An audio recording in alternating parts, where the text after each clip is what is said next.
This is part two to my previous video where I think I have it titled Taking the Leap, Surrender, Taking the Leap of Faith.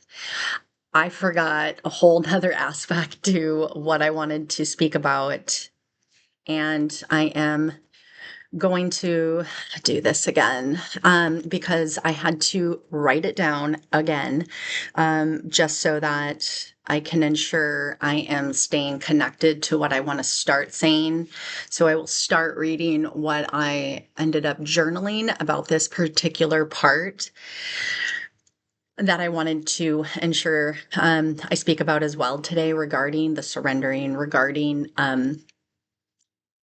taking a leap of faith and what can happen to your body when you get sick or when you're in those moments that you're vulnerable, where energies can take advantage of you. Low vibrational energies are just in a constant state of whose energy, whose light can I siphon, steal, right? So bear with me a second as I just read through this. And again, these are just my downloaded thoughts of how I wanted to, I guess, me and my spirit team and the Most High wanted to speak about this particular part. So, um, when you are up leveling as a spiritual warrior, you will notice that the spiritual attacks level up too, and big time usually. But when you are aware, they can't do anything to harm you.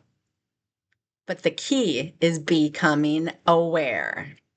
Until you know that other things can be embedded into your mind, you just always think that all thoughts are yours, and you continue thinking the patterns and habits that believe them.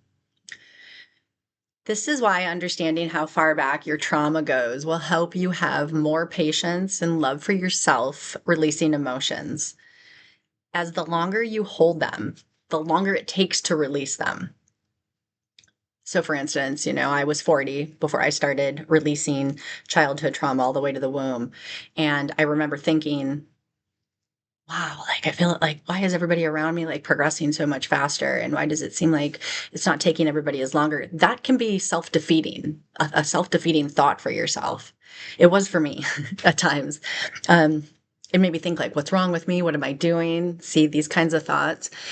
And I had no awareness to the fact that there could be other thoughts being embedded into my mind at all. I had no concept of this. But once I was aware of that concept, it was a game changer.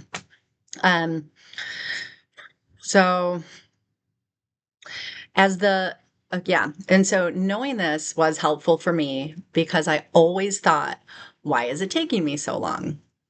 That is why I speak in time frames in the way that because that helps me in my learning. And so I assume I'm not the only one. And I want others to know, if this is a self-defeating thought for you as well, that it doesn't mean that you're not moving forward or you're not progressing, because work is maybe potentially most likely being done behind the scenes that you're just not aware of yet, whether you can't visibly see it and or feel it, because maybe you're still working on learning how to feel your emotions. But yeah, so that is why I speak in time frames, because that awareness, like I mentioned, was a game changer for me to help me know that I'm on the right path and doing what I should be. And this was helpful when I wasn't seeing much progress. Sorry, I guess I just reiterated that again. Um, this includes the understanding that not all your thoughts are yours, which I just said. Knowing that your vessel, if it has any illness, illness is another way of saying you are vibrating low enough in a specific area of your body organs.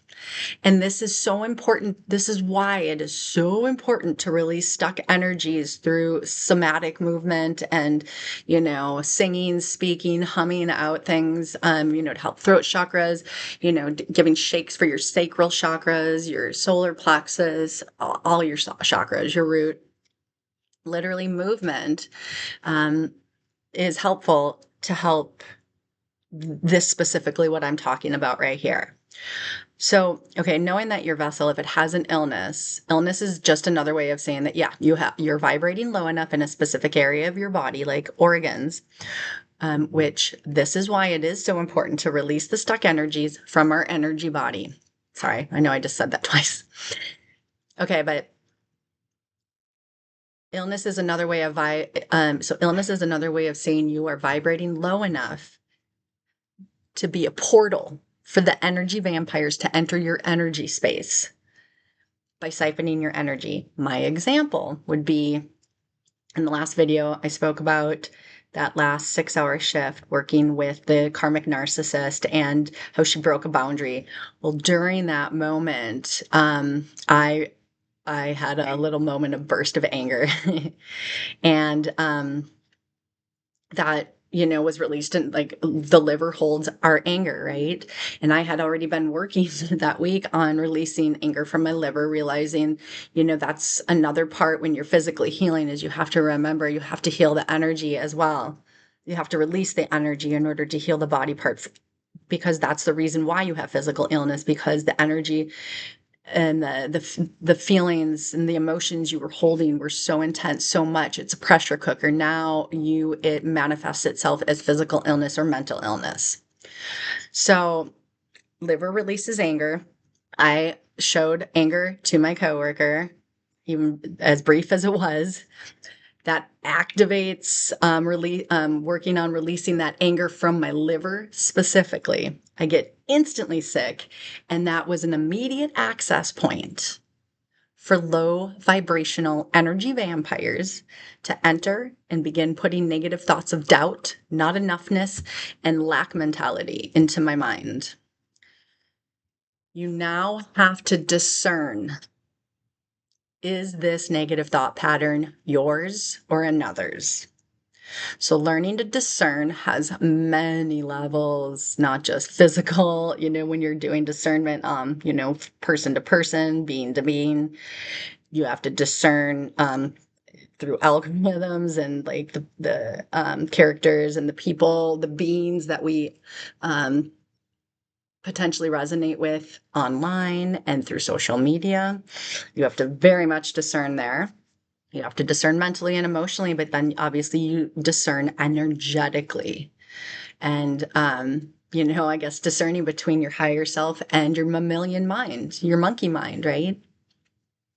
So that is something I wanted to speak on really quick, because for me, that was the other thing that started happening instantly. Maybe not the first couple of days, but within the third day of being sick. You can feel it. You would know when you're getting the spiritual attacks. And um, I have a lot of external spiritual attacks that can occur. But again, once you're aware of, you have awareness of who could be part of this group of karmic narcissistic, unhealed, unawakened, low level beings, not trying to heal themselves, only trying to siphon your energy and your light. Once you're aware, they can't hurt you. You can feel it. You can feel the attempts. And however, until you can get that energy released, whatever it was, whatever that portal was, wherever that energy space was that they were able to enter to begin with. This is why we need to get rid of addictions, because it's an energy portal. This is why, addictions, all the addictions. This is why, you have to be very discerning on your sexual partners. You know what I mean? Because it can be used as such a beautiful tool for creativity and birthing of ideas, if not also, beings. But it's so important to understand that this is another space that can be accessed. And so going back to like where I was at with that in my real-time experience right now was that I had to, like, I was feeling during the beginning stages of being sick before I was able to really hone in and reconnect and get, back into a space where I felt like I had released what I needed to release to allow that body part to start healing instead of, being in a space of just being drained. Because that's the other part is if you're in a space of sick, you can potentially be getting drained and you don't even know it. And if they're entering through an area, an energy space where, you're sick because of the amount of energy that is still active there and not able to be released, well, then, yeah, they're going to take advantage of that until you can say, you know what, enough is enough, get out. So you can always get them out. It's just how long do you want them there? So just wanted to mention that this is something that can just be on the path and make the path a little bit harder, right? But at the same time, knowledge is power. And the more that you know and the more awareness you have, the more you know that you are powerful because you are protected by the Most High, by Source, by the universe. And it's beautiful when you get to that point and have that rationalization that you are protected and you are safe. And if you are watching this right now, I just always want anybody who is watching, especially up to the points of the end of my videos, because that means you are somebody that is more than likely probably wanting this information. And I am planting seeds of um, um, just planting seeds for you, I guess.